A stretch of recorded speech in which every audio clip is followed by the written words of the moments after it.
Dear aspirant, welcome to Current Affairs for UPSC by Zaki. Today, we are going to discuss about the geoengineering is still dangerous. So why it is still dangerous? And what is geoengineering and what are the methods of geoengineering? So before we start our lecture, we will provide some information about this video series. Basically, this video series will consist 45 lectures on various topics regarding the ecology and environment, science and technology, and geography. First, we will provide you five video in a week from Monday to Friday. So remember, our video will be present from Monday to Friday. Saturday and Sunday we will prepare for some other kind of preparation, and you can follow my blog. Every Sunday you can get the objective questions regarding UPSC PT from my blog. It is called Sunday Special Quiz. Further, various topics we will cover in our blog in science and technology, geography, and ecology. So let's start today's topic. Geoengineering is still dangerous.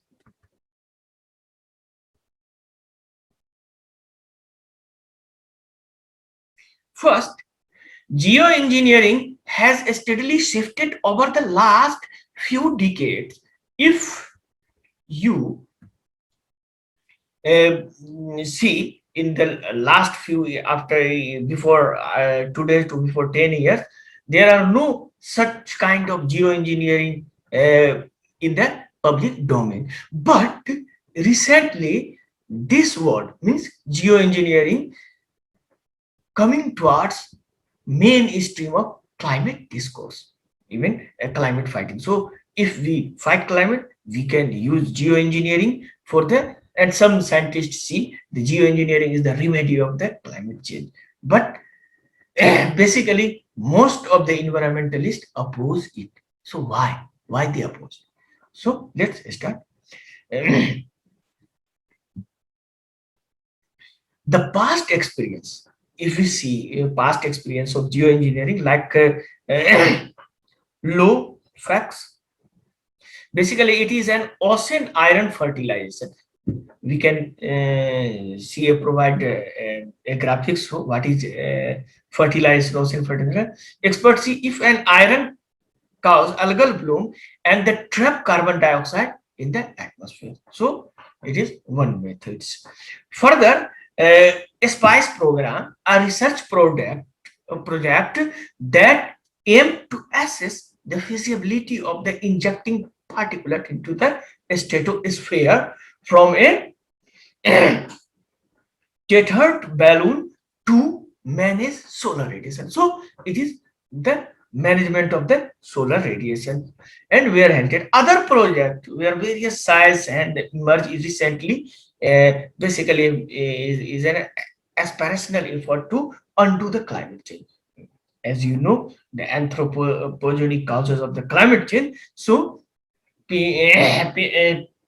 people and scientists also try to use some technique to undo the climate change or the avoid climate change, and then do reverse of the climate change.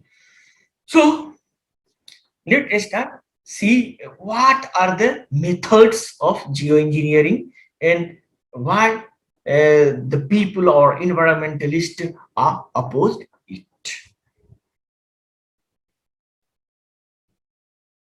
Basically, what is geoengineering? So geoengineering is a deliberate large-scale intervention carried out in the Earth's natural system to reverse the impact of climate change.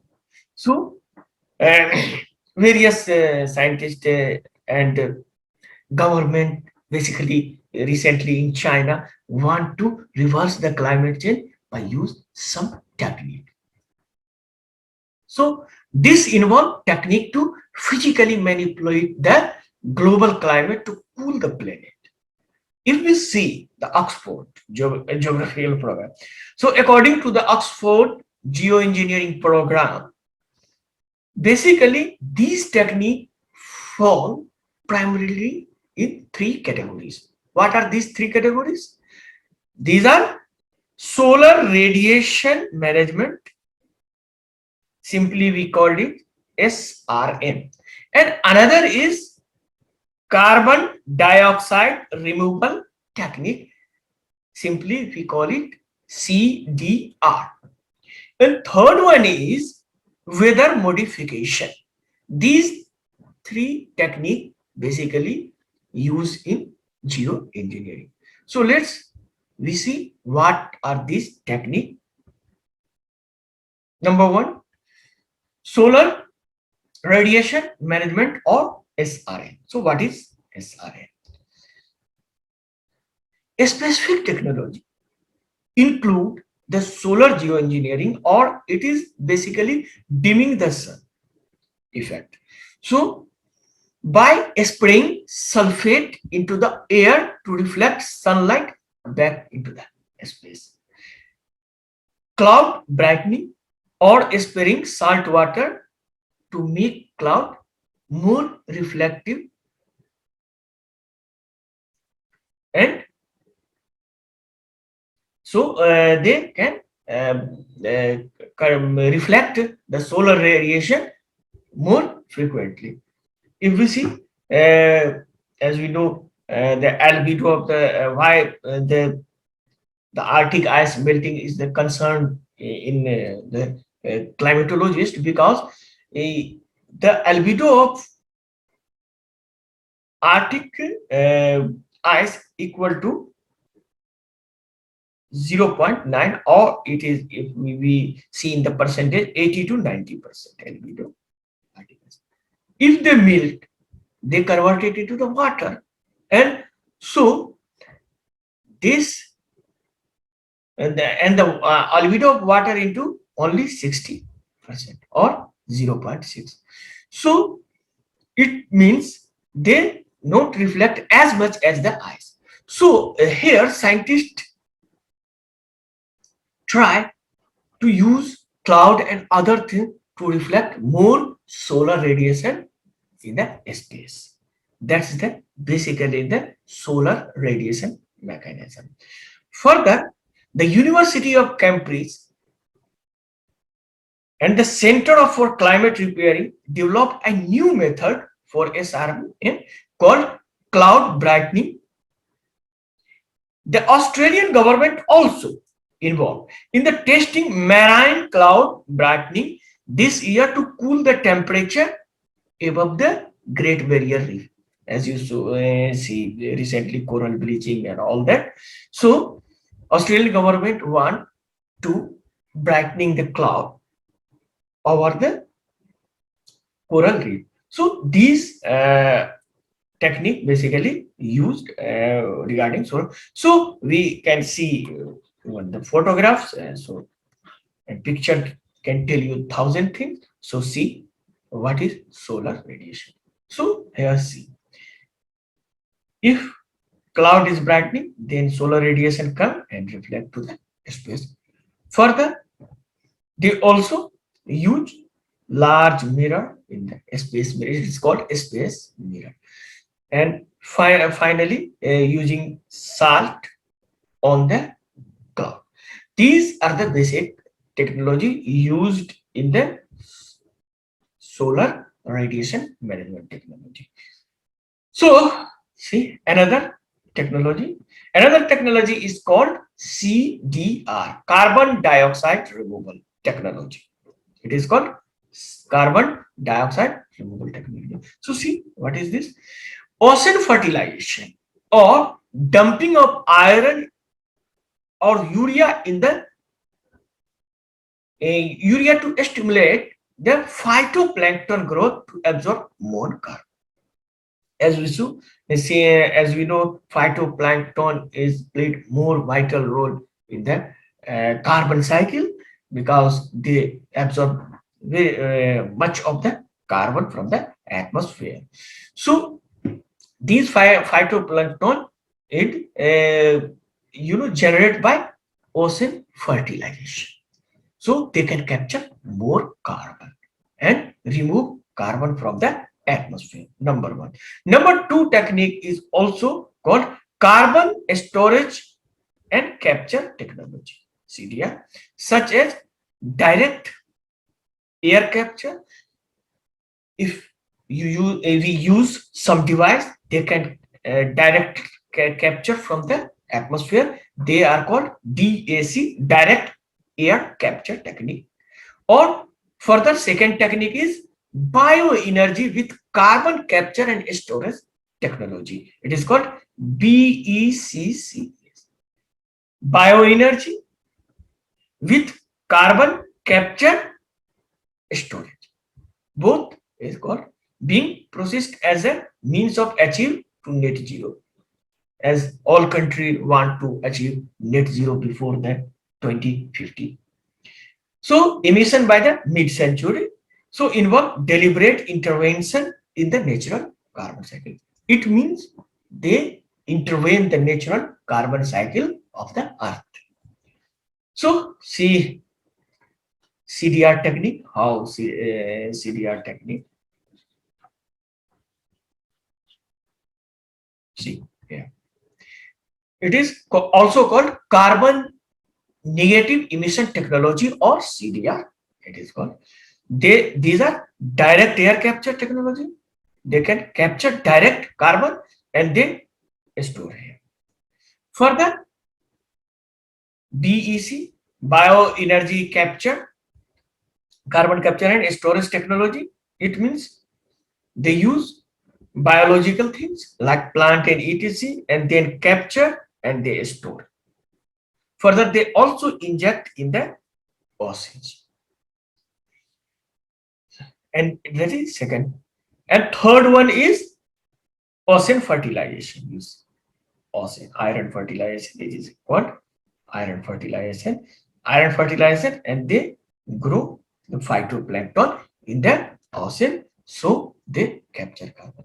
Other negative technique is also a coastal enhancement, coastal carbon enhancement, because basically in this technique use mangrove forest to capture carbon more and more.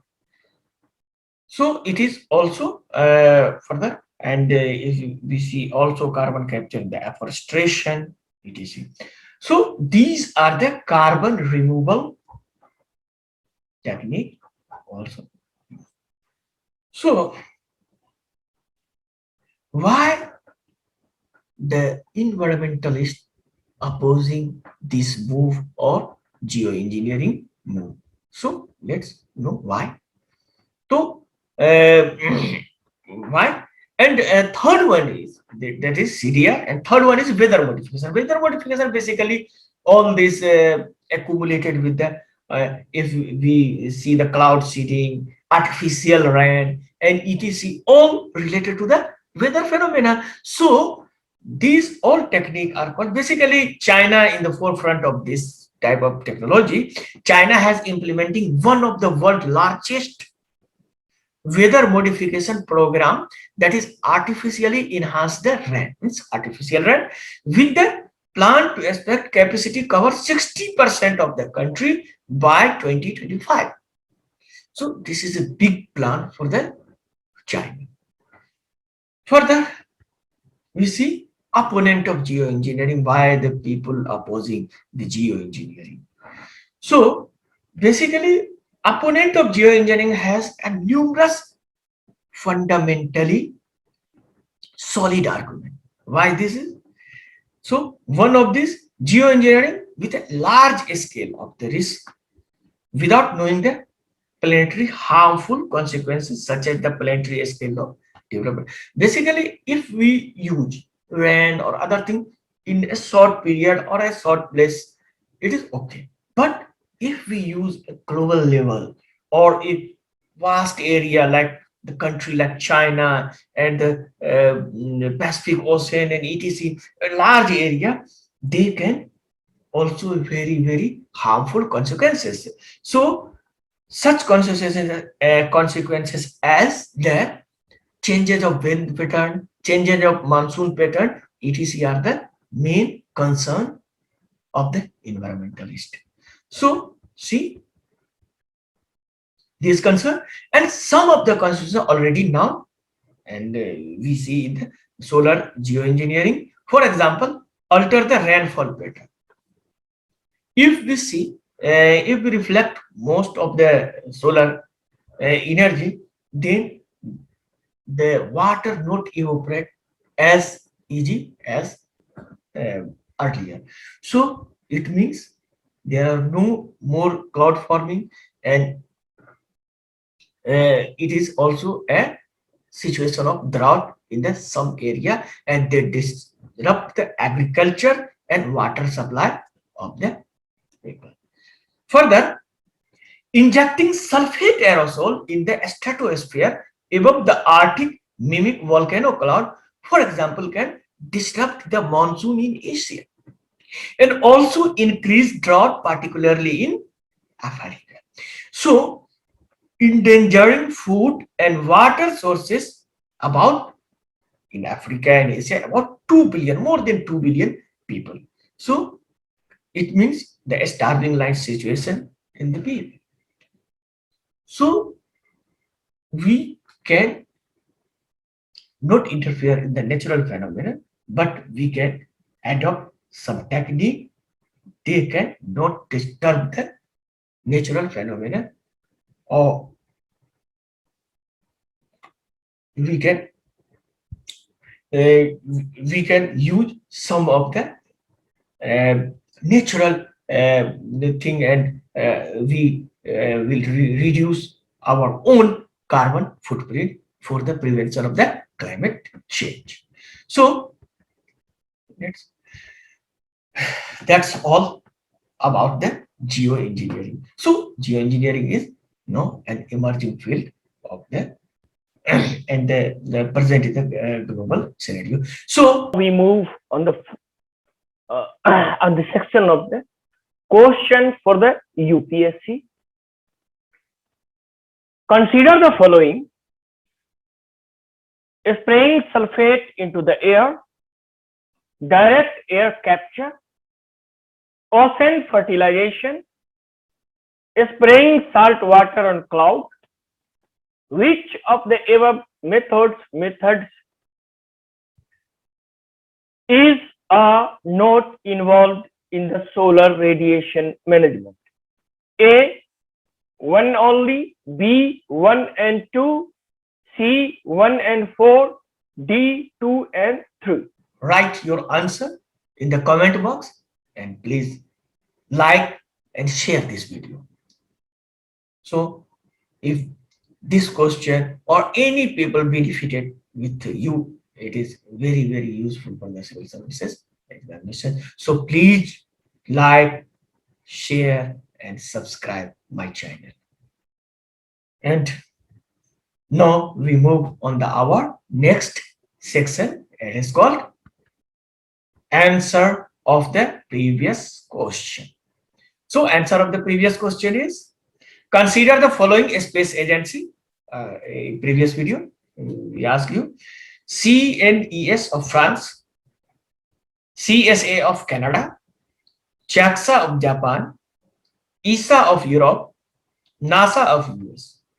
Which of the above space agencies is not involved in the Lunar Gateway Space Station? Number 1, A, 1 and 3, B, 3 only, C, 1 only, D, 3 and 4. So France, CNS is not involved. C, Canada is also involved, Japan also involved, Europe also involved, NASA is the main, because NASA main program, main player in the Artemis missions or Lunar Gateway is the NASA. Further, CNS, France is not involved in this, in the Lunar Gateway mission. So answer is only one, C. So answer is C. So please tell your friend about a initiative. We will provide you lecture, 5 lecture in a week from Monday to Friday. So don't forget to subscribe my channel, share this video and like and comment the answer, today's answer in the comment box. And you can also follow my blog and all details, and my contact number is also given in our blog and detail. So hope we will meet in the next lecture. Thanks for watching this video. Thanks